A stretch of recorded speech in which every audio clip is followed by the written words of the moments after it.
Hello my beautiful people, welcome to my channel. ఏంది first సిరపులు చూపిస్తుంది అనుకుంటున్నారా? హెల్త్ బాగాలేదు అని హాస్పిటల్కి వెళ్ళాను. ఇక ఎట్లుంటుందో తెలుసు కదా హాస్పిటల్స్ సంగతి. అన్నీ చెకప్లు చేశారు, సమ్ ఇష్యూస్ అని చెప్పారు. అరే ట్యాబ్లెట్స్ రాస్తే రాసిళ్ళు కానీ ఈ సిరప్లు ఎందుకు రాసిర్రో ఏమో.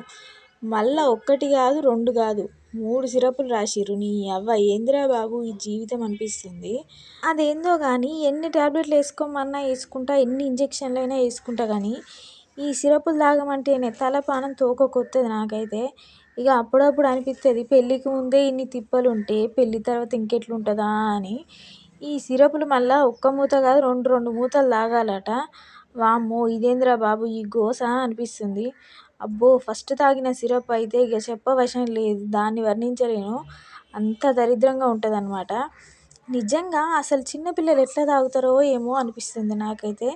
నేనైతే మా చెల్లిని అడిగిన, ఎట్లా తాగుతావు నువ్వు ఈ జ్వరం వచ్చినప్పుడు అని అడిగితే అంటుంది కదా, మాకైతేనేమో మంచిగా Apple flavour, strawberry flavour, pineapple flavour ఇస్తారు అని చెప్పింది. నీ అవ్వ నాకు కూడా అట్లనే రాసి ఉంటే బాగుండు అనిపించింది. ఇగో జర నా ఎక్స్ప్రెషన్స్ చూసి నవ్వకుర్రి, ఎందుకంటే అవి అంత దరిద్రంగా ఉన్నాయి కాబట్టి కొంచెం తిప్పలు పడి తాగుతున్నా. ఎంత ఇష్టంతో తాగుదామని చూసినా కూడా నా వల్ల అయితే లేదు, ఎందుకంటే అంత గబ్బు ఉన్నాయన్నమాట అవి. ఇక అందుకే అంత కష్టంగా తాగుతున్నాను. సరే కానీ ఒక్క మూత అంటే ఎట్లనో తాగుతాం, కానీ రెండు మూతలు అంటే ఏం తాగుతాం చెప్పురు, తలపానం తోకకొత్తది. ఇక మొత్తానికైతే 2 సిరప్లు అయిపోయినాయి మొత్తానికే. ఇక ఇంకొకటి ఉన్నది, ఈ సిరపులు తాగుడు నీళ్ళు తాగుడే సరిపోతుంది నాకైతే. ఇక ఇంకో సిరప్కి వచ్చేసరికినేమో ఒక గ్లాస్ తీసుకొని అందులో 2 మూతల సిరప్ పోయాలి. సిరప్ పోసిన తర్వాతకి ఇక గ్లాస్ నిండా నీళ్ళు పోసి దాన్ని తాగాలన్నమాట. ముక్కు మూసుకొని మరీ తాగుతాను నేను, ఎందుకంటే ఆ స్మెల్ పడేది నాకు వచ్చేసి. ఈ అవ్వ ఒక్క పూట తాగుడే ఎక్కువరా బాబు అంటే 3 పూటలు రాసిండు ఈ సిరప్లు, మళ్ళీ అందులోనూ రెండు మూతలు. ఇంకా వామా ఏంది గోస అనిపిస్తుంది నాకైతే. సరే కానీ మీకు ట్యాబ్లెట్లు వేసుకోవడం ఇష్టమా, ఇంజెక్షన్స్ వేసుకోవడం ఇష్టమా, లేక సిరపులు తాగడం ఇష్టమా అనేది కామెంట్ చేయండి.